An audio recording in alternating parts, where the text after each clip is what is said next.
William Rush, author of How to Win Arguments and How to Sell Books, which he's showing tonight, is effective. On these radio and television shows, and it was very vituperative. I remember one time in the Les Crane show, he dubbed the host the Whooping Crane. Have you mellowed?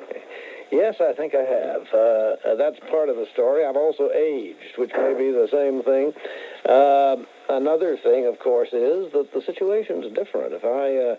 We conservatives have managed to make our way in the politics of this country to a point, we were pretty far down and out in those days. If you had a conservative on your program at all, one was regarded as plenty, and you generally surrounded him with 4 or 5 liberals and let them bomb him all evening long. That's enough to get anybody mad, in addition to which, in those days, there were a great many, at least it seemed to me, there were a great many more really fanatical leftists out there deserving to be bombed.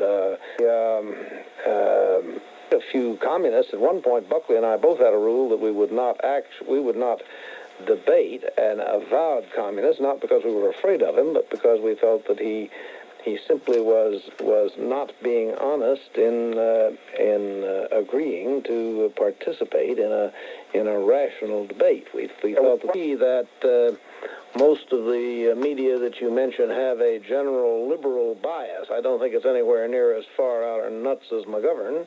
And New York Times, particularly, and the Washington Post, they controlled all 3 of the networks, and if they wanted, and I don't mean there was a conspiracy involved, but if it struck liberals generally as a good idea to build up John Jones for senator in Mississippi, well, he got segment 3 on the NBC Evening News, cover stories in Time and Newsweek, and a special 3-part series in the New York Times. He was on his way.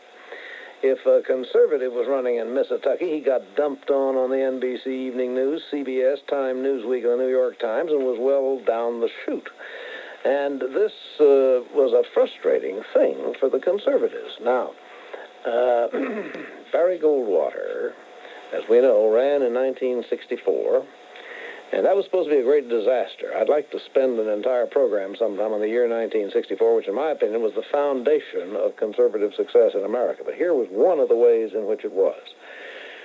The lists, the names that came out of that Goldwater campaign, people who sent in small contributions. And by the way, he got more small contributions than any other candidate up to that point had ever gotten in American presidential politics.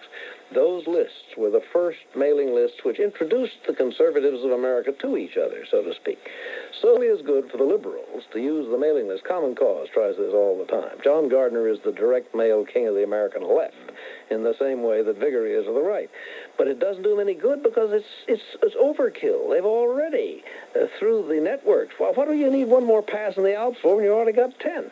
We'll be right back.